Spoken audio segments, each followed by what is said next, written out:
Good afternoon বন্ধুরা।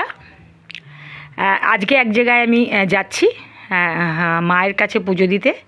তা যদি মায়ের মন্দিরের ফটো তুলতে পারি তাহলে আপনাদের সঙ্গে আমি শেয়ার করব কোথায় যাচ্ছি এবং কোন মায়ের কাছে গেলাম।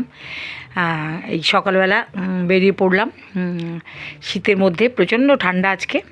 এখন নেমে পড়েছি ট্রেন থেকে, নেমে পড়েই হাঁটছি কাছেই, স্টেশন থেকে কাছে, বেশি দূরে না। তা সেখান থেকে হেঁটে হেঁটেই যাচ্ছি, প্রায় এসে গেছি কাছাকাছি। অনেক দিন ধরে ভাবছিলাম যাব কিন্তু যাওয়া আর হয়ে ওঠেনি। কোনো না কোনো একটা অসুবিধে থাকতো, যার জন্যে নেওয়া হয়নি। যাই হোক, মায়ের কাছে পুজো দিয়ে দিলাম, কিন্তু মায়ের কাছে আমি ভিডিও করতে পারলাম না, ওখানে প্রচণ্ড রেস্ট্রিকশান আছে। তাই মায়ের ফটো, বেদির ফটো, মা অ্যাকচুয়ালি রক্ষাকালী তলা তো, তা মায়ের মূর্তি নেই, বেদি আছে, কিন্তু ওখানে ফটো তুলতে দেয় না, ভিডিও করা যায় না।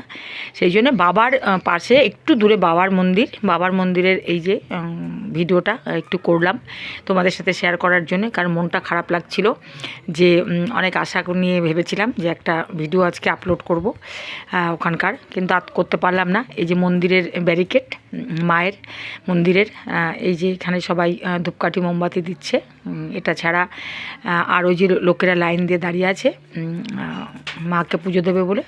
আমাদের পুজো হয়ে গেছে, এইবার এখানে এই যে ধূপকাঠি মোমবাতি আমরাও দিয়েছি, দিয়ে এই আশপাশটার একটু আমি ভিডিও করে নিয়ে চলে এসেছি, কারণ ওখানে রেস্ট্রিকশান আছে, সব মন্দিরেই আজকাল খুব রেস্ট্রিকশান থাকে। এই পাশে একটা পুকুর আছে, সেইটা এখন একটু দেখাই আপনাদের সাথে। এই পুকুর থেকে সবাই ঘটি করে জল নিয়ে মায়ের বেদি ধুয়ে দেয়, এটাই আর কি এখানকার রীতি। মায়ের পুজোর এটা প্রধান আর কি রীতি। এই যে সেই পুকুরটা, এখান থেকে আমরাও জল নিয়েছি, জল নিয়ে মাকে মার বেদিতে দিলাম। তারপর আর এখানে পাশেই পুকুর পাড়েই দুজন ফুল বিক্রেতা আছে, সেই ফুল বিক্রেতার থেকে সবাই মালা ফুল কিনে মাকে দিচ্ছে, অর্পণ করছেন, যার যতটা সামর্থ্য বা ইচ্ছে সেই অনুযায়ী দিচ্ছে। এবার পুজো হয়ে গেল, পুজো হওয়ার পর আমি আমার ওখানেই একটু দূরে আমার পরিচিত একজন আছেন, আমার বান্ধবী মতন, মানে বান্ধবী মতন বলতে ঠিক তাই নয়, বান্ধবী বলা চলে। তিনি আমার অনেক দিনের পরিচিত, ধরুন এই 18-20 বছরের পরিচিত। তা ওনার বাড়িতে কোনো দিনই আমার যাওয়া হয়নি, এবার খুব করে ধরেছে আজকে যাওয়ার জন্য, তাই আমি ওখানে যাচ্ছি। ওখানে যাওয়ার পর ওখানে কিছুক্ষণ থেকে তারপর আমি বিকেলে ফিরে আসব। ওখানে আমি লাঞ্চ করেছি আজকে দুপুরে, কিন্তু লাঞ্চটা আপনাদের দেখাতে পারিনি, কেন কি ধরুন আমার বান্ধবীর বাড়ির লাঞ্চ আমি দেখাতে মানে আমার একটু লাগছিল, সংকোচ লাগছিল, যদি ওরা কিছু মাইন্ড করে। এটা হচ্ছে আইসক্রিম, বিকেলে আইসক্রিম, এটা নলেন গুড়ের আইসক্রিম, খুব এক্সিলেন্ট খেতে, এই জন্য শেয়ার করলাম, না করে পারলাম না আর কি। লাঞ্চটাও খুব সুন্দর খেয়েছি আজকে, নিরামিষ, তথাপি দারুণ এক্সিলেন্ট, অনেক কিছু পদ দিয়ে খেয়েছি। তাই এই আইসক্রিম এই প্রথম আমি খেলাম, মানে আইসক্রিম অনেক রকম খেয়েছি, দামি কম দামি, কিন্তু এই নলেন গুড়ের আইসক্রিম কোনো দিন খাইনি, এই প্রথমবার আমি নলেন গুড়ের আইসক্রিম খেলাম। তারপর একটু বসলাম, কিছুক্ষণ বসার পরে একটু রেস্ট নিচ্ছিলাম আর কি, শুয়ে নয়, বসে বসে গল্প করছিলাম, নানান ধরনের গল্প।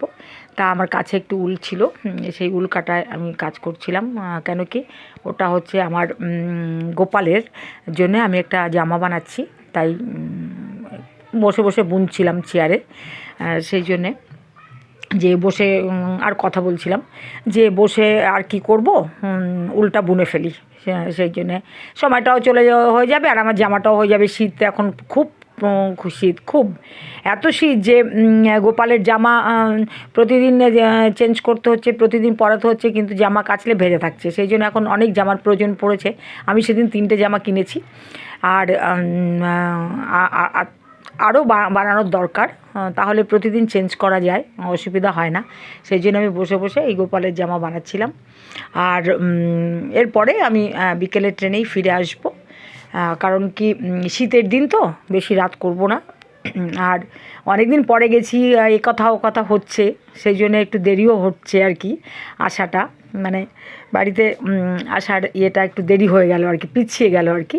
যাই হোক, তা খুব ভালো কাটলো আজকে সারাটা দিন, ভীষণ ভীষণ ভালো গেছে, খুব ভালো লেগেছে, খুব ভালো লেগেছে অনেক দিন পর ও বাড়িতে গিয়ে ভীষণ ভালো লেগেছে এবং আনন্দও ছিলাম সারাটা দিন, খুব মজা করেই একরকম কেটেছে বলতে গেলে। আপনারা তো এদিক ওদিকে নিশ্চয়ই যাচ্ছেন বন্ধুরা সব জায়গায়, তবে মন্দিরের ফটোটা দিতে পারলাম না, ভিডিও দিতে পারলাম না বলে মনটা একটু খারাপও ছিল আমার, সারাটা দিন মোটামুটি একটু মনটা খারাপই গেছে। কী করব, যেটা যেখানে যা নিয়ম সেটা তো আমাকে মানতেই হবে, সেই জন্য আমি করতে পারলাম না। আর ব্লগ ভিডিও তো বেশি আমি একটা করি না, দুটো একটা করি। আসার সময় দেখো রাস্তায় কাঠবিড়ালি ছিল, কাঠবিড়ালিরা দেখো কী সুন্দর, কী মজা। এই কাঠবিড়ালিদের ভিডিও এর মধ্যে করে দেওয়া হলো, অ্যাড করে দেওয়া হলো। তা দেখো দুটো ছোট্ট কাঠবিড়ালি, দেখো কী দারুণ, কী দারুণ ওরা ঘুরছে, কী ভালো লাগছে দেখতে।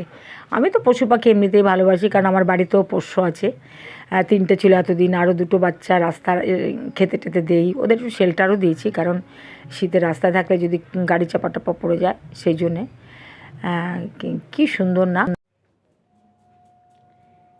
এই বাড়ি ফিরলাম বন্ধুরা, আজকে সারাদিন এক জায়গায় গিয়েছিলাম, সেখানেই কাটলো। তা ভালোই কেটেছে মোটামুটি। ঠাকুরের জায়গায় যেতে আমি পছন্দ করি, অনেক দিন ধরে যাব যাব করছিলাম, কিন্তু আমার যাওয়া হয়ে ওঠেনি, তাই এবার সেরে এলাম। ব্লগটা আমি আর দীর্ঘায়িত করব না, এখানেই রাখবো, কারণ এখন রাত হয়েছে, এখন 9টা বেজে গেছে, আর রাতের খাবার দাবারের ব্যবস্থাও করব।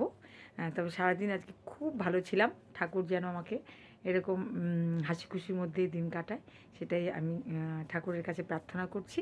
এই বলে আজকে আমার ব্লগটা শেষ করছি। তোমরা ভালো থেকো, আর আবার অন্য ব্লগ নিয়ে আবার আসবো।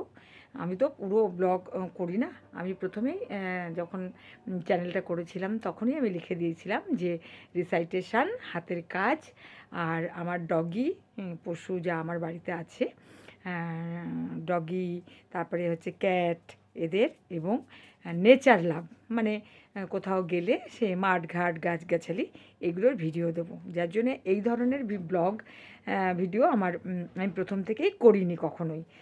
আমি প্রথম থেকে ওরকম ভিডিওই দিতে চেয়েছিলাম। তা যাই হোক, আমি এখন একটু একটু করে শিখছি, চেষ্টাও করছি ব্লগ ভিডিও এরকম দেওয়ার।